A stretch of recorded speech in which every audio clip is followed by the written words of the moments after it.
With the launch of the Lumia 620 earlier this year, Nokia really wants consumers to have an interest with Windows Phone by bringing this budget phone to the market.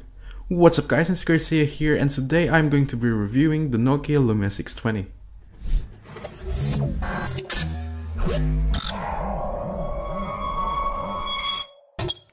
As always, I'm going to be cutting this video into different parts, so we'll be taking a look at the design, the hardware, call quality, OS, and then I'm going to give you my final thoughts about the device.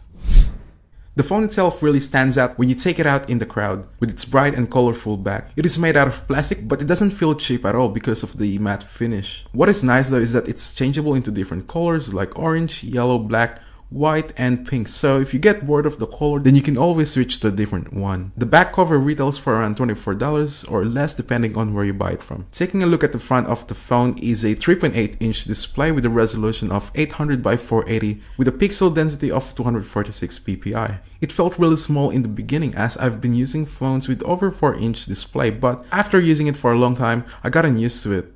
Along with that is a VGA front-facing camera, call speaker, and the Nokia branding. It felt very nice and lightweight at just 127 grams.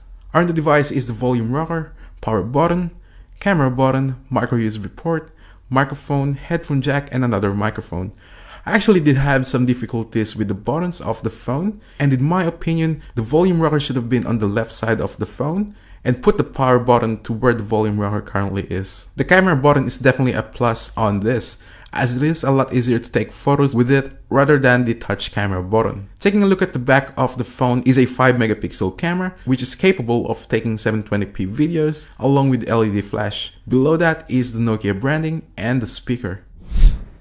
The speaker of the phone is amazing, and in fact I was surprised. There's a nice balance between the highs, mids, and lows, and I've used a lot of smartphones, and so far this is the best speaker I've ever used. Most of the time the speaker would either sound thin or really bassy, but the Nokia Lumia 620 speaker has just a perfect balance. We are now seeing phones with 13 megapixel camera.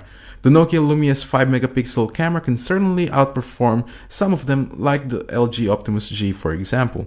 The camera on the Lumia 620 is by far the best camera I've used on this smartphone, with a nice saturation, contrast, and color. The front-facing camera, however, is a different story. It is VGA, so obviously expect a low-resolution photos. Here are some of the photos and videos that I took with the phone.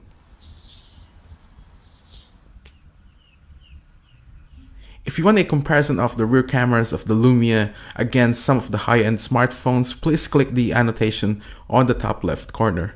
Despite the little amount of internal memory of the phone, Nokia still managed to add the micro SD card slot on the back of the device to expand the 8GB of internal memory for up to 64GB. The phone is fast as you would expect with Windows phones. It features a 1GHz dual-core Snapdragon S4 processor along with Adreno 305 GPU. Sure, it's not powerful, but it doesn't even feel like it because everything is fluid, and that's what you gotta appreciate about Windows phones. I wasn't really able to fully test the gaming capability of the phone due to lack of apps on the Windows Store, on which I'm going to be talking about later in the OS. I did play a few games including Final Fantasy and a few other light games, and it was running absolutely fine. The phone uses Nokia's clear black display, and although it has a low resolution, it still has some decent contrast and saturation with some good black levels. The phone is powered by 1300 mAh of battery, which is surprisingly good. I was able to use it for just under a day with 3G connection on for the whole time, with a great standby time, may I add.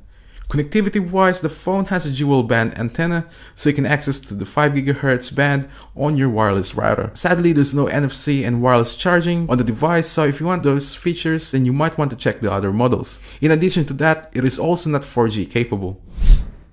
Call quality on the Lumia 620 is quite good. It is very clear and crisp. I was using the Optus network here in Australia with 3 bars of signal, and I didn't really have any cut-ups. The OS is known for its simplicity. It is very easy to use, and it's mostly sliding from left to right. If you are running Windows 8 on your PC, then you shouldn't find the phone difficult to use. The great thing about the OS is that you don't need a powerful processor for the OS to run smoothly. Unlike Android, you will need some pretty decent specs at least. Being said that, Windows Phone 8 is fast, clean, and it looks very organized. While it's not as customizable as Android, Microsoft has added a few customizable settings on the OS, like the live tiles for example, on which you can now change the colors of it and adjust the size of the icons. The biggest downfall of Windows Phone 8 at the moment is the lack of apps. Most apps that I use on Android weren't available in Windows Phone 8, such as Google Apps and Instagram. I really hope that we'll soon be seeing more apps over the next few months because we're now seeing more Windows phones. In regards to that, Nokia has added quite a few apps and most of them are actually quite handy, though you will have to download some of them in the Windows Store. I really loved using the Nokia Maps, and here's City Lens. The maps load very quick and was able to search for my destination in just a few seconds. Here City Lens is actually a very powerful app.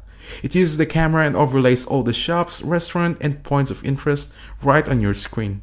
In terms of accuracy, it's very accurate and I just really enjoyed using it, though it might look a little bit awkward in the public. Windows Phone 8 offers Microsoft Office straight out of the box, and it is definitely very useful on the go. Internet Explorer is actually a nice browser. It is fast and battery smooth when zooming in and zooming out.